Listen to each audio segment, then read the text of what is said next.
Assalamualaikum, beta. In this video lecture, I will deliver another chapter of the ENT series of lectures, especially discussing another unit that is larynx and trachea. Here I will discuss the physiology of the larynx, बेटा. थोड़ा सा respiratory pathway अगर आपको पता हो तो कुछ इस तरीके से होता है कि यहाँ पे बना लेते हैं.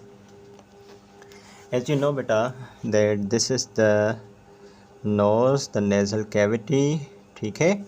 और ये रही आपकी पैलेट, सही है. ये टंग हो गई नीचे, फ्लोर ऑफ द माउथ. ये पीछे से आता है नेज़ोफेरिंक्स, सही है. ओरोफेरिंक्स और लैरिंगोफेरिंक्स हो जाता है, सही है. फिर यहाँ से दो रास्ते होते हैं बच्चों. One way goes in front anteriorly towards the this way, and away goes here, ठीक है. The food goes here into the esophagus, ठीक है, and the air goes there into the larynx, ठीक है बच्चों. This part is the nasopharynx, this part is the oropharynx, this part is the hypopharynx, या जिसको आप laryngopharynx भी कहते हैं क्योंकि आगे larynx में ओपन होता है, सही है बच्चों. लैरिंग्स से फिर आता है ट्रेकिया, सही है. और ट्रेकिया फिर नीचे जाता है ब्रोंकस में और फिर आपके लंग्स आते हैं, सही है. सो ओके, इस लैरिंग्स के तीन हिस्से होते हैं, ठीक है. ये ऊपर वाला हिस्सा जो है बच्चों, ये कहलाता है एपिग्लॉटिस, सही है.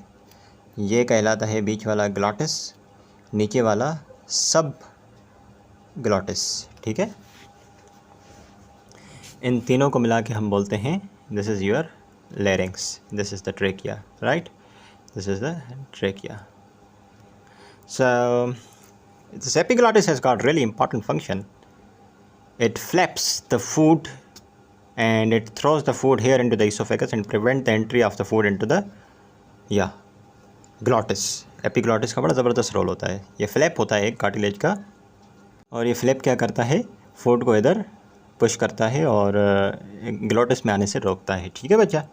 तो ये थोड़ी सी एनाटमी आपको जहन के अंदर होनी चाहिए. अगर हम लैरिंक्स के फंक्शंस की बात करें तो सबसे इंपॉर्टेंट फंक्शन लैरिंक्स का है रेस्पिरेटरी फंक्शन. उससे पहले मैं एक छोटी सी बात बता दूं कि तीन ऐसे हैं लैरिंक्स के, एपिग्लॉटिस, ग्लॉटिस, सब ग्लॉटिस. ग्लॉटिस के अंदर मौजूद होते हैं वोकल कॉर्ड्स. वोकल कॉर्ड्स कहाँ मौजूद होते हैं, यहाँ ग्लॉटिस के अंदर मौजूद होते हैं, सही है बच्चों. ग्लॉटिस के अंदर मौजूद होते हैं वोकल कॉर्ड्स दो, और जब यहाँ से एयर पास होती है तो ये वोकल कॉर्ड्स वाइब्रेट करते हैं और साउंड प्रोड्यूस होती है, सही है बच्चों, इस तरीके से. अच्छा, अब हम अगर हम फंक्शंस को डिस्कस करें लैरिंक्स के, तो पहला फंक्शन है रेस्पिरेटरी फंक्शन, जो तो जाहिर सी बात है. एयर यहाँ से आती है, ठीक है, आती है, यहाँ जाती है और नीचे ट्रेकिया में और फिर लंग्स में जाती है. तो एयर को आने देना और लंग्स से वापस जाने देना बाहर, ये लैरिंक्स का काम है. और दूसरा ज़बरदस्त काम लैरिंक्स का ये है कि this vocal cords are under the control of medullary respiratory centre. तो आपको पता है इसका इतना ज़बरदस्त रोल होता है वोकल कॉर्ड्स का साउंड प्रोड्यूस करने के अलावा. इसको ब्रेन के अंदर जो मेडलरी रेस्पिरेटरी सेंटर होता है मेडल्ला के अंदर, वो इन वोकल कॉर्ड्स को कंट्रोल करता है. आपको पता है जब बॉडी के अंदर हाइपरकेपनिया होती है ना, जब कार्बन डाइऑक्साइड बढ़ जाता है तो मेडलरी सेंटर क्या करता है, इन वोकल कॉर्ड्स को खोल के रखता है ताकि कार्बन डाइऑक्साइड यहाँ से एक्सपायरेशन के थ्रू बाहर निकल जाए. और बॉडी के अंदर जो हाइपरकेपनिया, हाई कार्बन डाइऑक्साइड की कंसनट्रेशन हो रही थी, वो एक्सपायर आउट हो जाए. और जब बॉडी के अंदर लो कार्बन डाइऑक्साइड होती है और हाई ऑक्सीजन होती है, एक्चुअली आई मीन टू से, जब बॉडी के अंदर लो कार्बन डाइऑक्साइड होती है तो मेडलरी रेस्पिरेटरी सेंटर क्या करता है, इसको क्लोज रखता है, ठीक है, ताकि कार्बन डाइऑक्साइड यहाँ से बाहर ना निकले. तो इस तरीके से ये जो वोकल कॉर्ड्स हैं आपके ना सिर्फ रेस्पिरेटरी फंक्शन दे रहे हैं, ना सिर्फ ऑक्सीजन को, एयर को इनलेट और आउटलेट दे रहे हैं, बल्कि लैरिंक्स में मौजूद जो ग्लॉटिस है, ग्लॉटिस के अंदर मौजूद जो वोकल कॉर्ड्स हैं, वो आपके एसिड बेस कंट्रोल को भी कंट्रोल कर रहे हैं, कार्बन डाइऑक्साइड की रिटेंशन को और उसकी कार्बन डाइऑक्साइड को एक्चुअली रेगुलेट करके. तो पहला फंक्शन हवा को आने देना, वापस जाने देना. दूसरा, इस पूरे लैरिंक्स में मौजूद ग्लॉटिस के अंदर मौजूद वोकल कॉर्ड क्या करते हैं, they are under the control of the medullary respiratory centre. तो जब बॉडी में हाइपरकेपनिया होती है, कार्बन डाइऑक्साइड की कंसनट्रेशन ज़्यादा होती है, तो ये वोकल कॉर्ड खुल जाते हैं और हवा यहाँ से बाहर जाती है, कार्बन डाइऑक्साइड निकल जाती है. जब कार्बन डाइऑक्साइड कम होती है तो रिटेंशन के लिए ये वोकल कॉर्ड्स बंद हो जाती हैं और कार्बन डाइऑक्साइड रिटेन रहती है। इस तरह से एसिड बेस कंट्रोल जो है मेंटेन होता है कार्बन डाइऑक्साइड की रिटेंशन और एक्सपायरेशन करके बच्चों। अच्छा, इसके बाद comes another function that is the protective function of the larynx। larynx जो है वो लोअर रेस्पिरेटरी ट्रैक्ट को प्रोटेक्ट करता है। कैसे? हालांकि मोस्ट इंपॉर्टेंट फंक्शन है and this is the earliest function to develop phylogenetically. बहुत सारे लोअर जो एनिमल्स होते हैं, बहुत सारे लोअर एनिमल्स होते हैं बेटा जिनके अंदर वोकल कॉर्ड्स और लेरिंग्स मौजूद होता है लेकिन वो बोल नहीं पाते, तो फिर उनमें लेरिंग्स का क्या काम है? Protective role. सही है। तो अगर आपसे कोई पूछे सबसे पुराना फंक्शन फाइलोजेनेटिकली सबसे इंपॉर्टेंट सबसे पुराना फंक्शन लेरिंग्स का क्या है? प्रोटेक्टिव फंक्शन होता है। लेरिंग्स रेस्पायरेशन कराना, साउंड प्रोड्यूस कराना, इससे भी ज़्यादा इंपॉर्टेंट फंक्शन जो है लेरिंग्स का वो है प्रोटेक्शन देना लोअर रेस्पिरेटरी ट्रैक्ट को। कैसे? सबसे पहली चीज़ closure of the laryngeal inlet. ठीक है।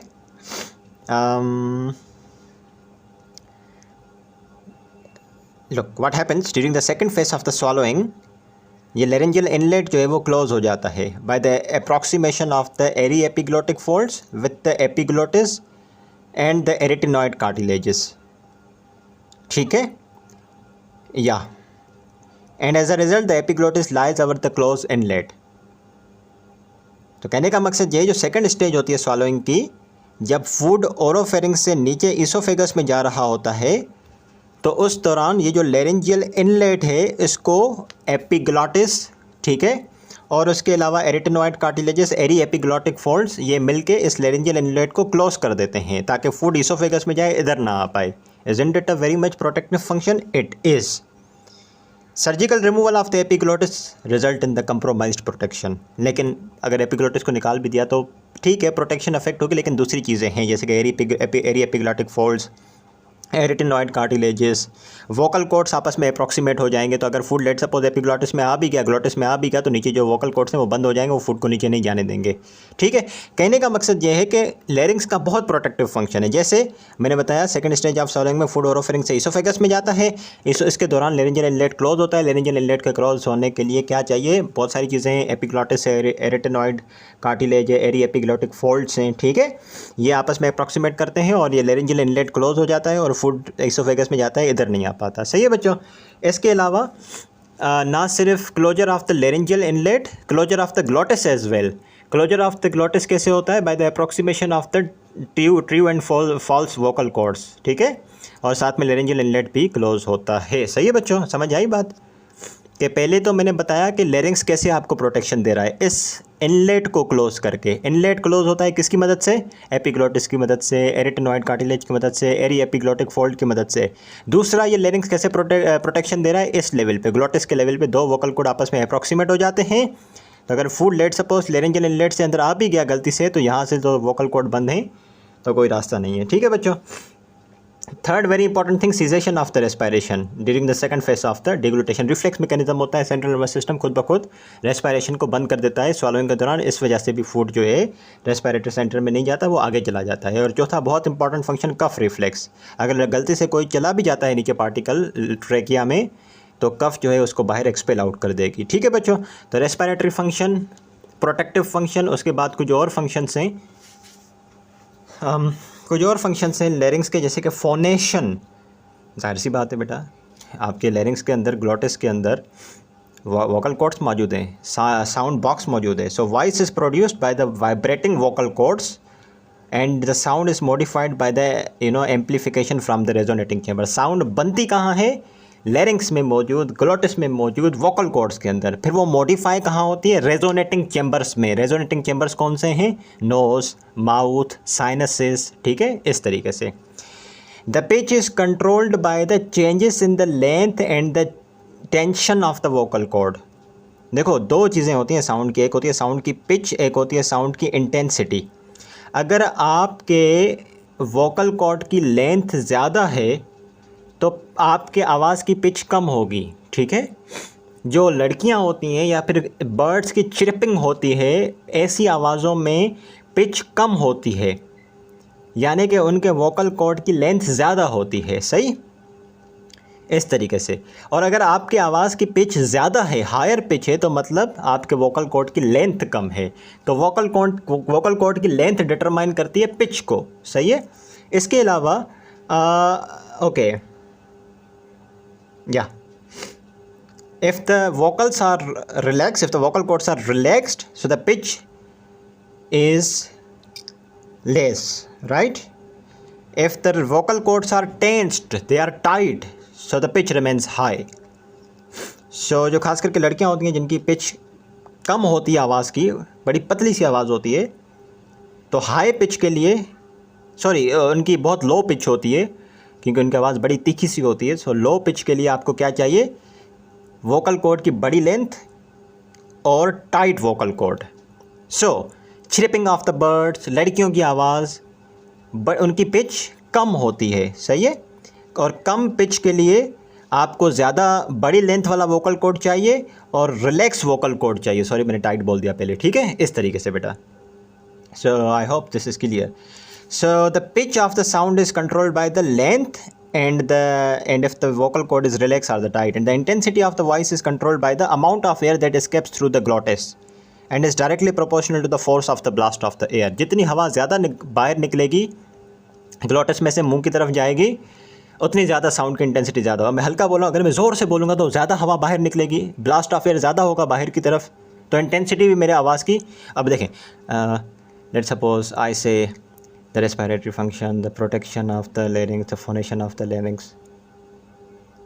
मैं अपने ग्लोटिस से बहुत कम हवा बाहर निकाल रहा हूँ जिसकी वजह से आवाज़ की इंटेंसिटी भी कम है। But then what I did is, now I started producing the blast of air, I started expirating out lots of air out from the glottis into the mouth. जब ज़्यादा हवा बाहर निकलेगी तो आवाज़ की इंटेंसिटी भी ज़्यादा होगी। अब आपने डिफरेंस नोट किया इस तरीके से।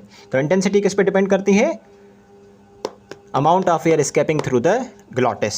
और आवाज़ की पिच किस पे डिपेंड करती है? लेंथ पे डिपेंड करती है और वोकल कॉर्ड के रिलैक्स है या वो टाइट हैं।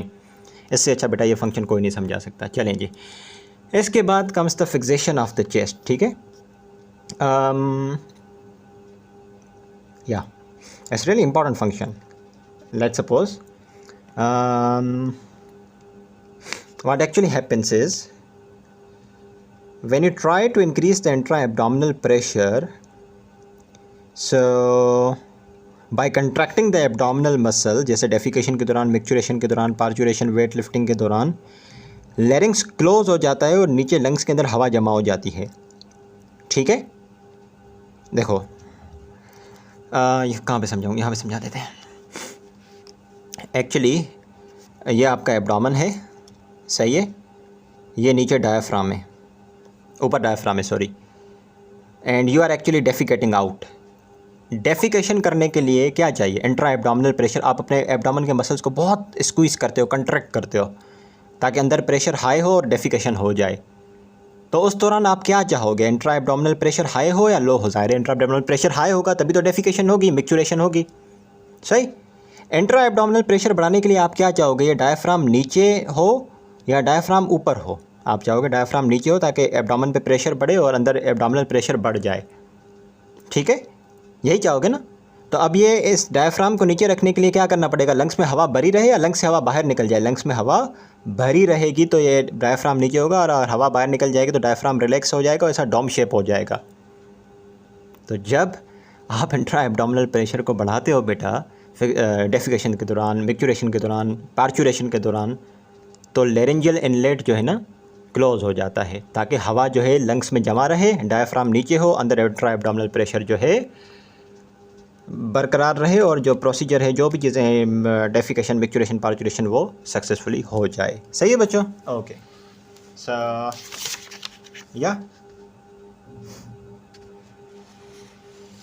इसी तरीके से बेटा जब आप लेरिंजेक्टमी कर देते हैं तो पेशेंट को प्रॉब्लम्स होती हैं डेफिकेशन करने में, मिक्चुरेशन करने में, पार्चुरेशन के दौरान, क्योंकि लेरिंग्स का बड़ा रोल है। लेरिंग्स क्लोज हो जाता है, लेरिंग्स क्लोज हो जाता है तो लंग्स में नीचे हवा भरती है।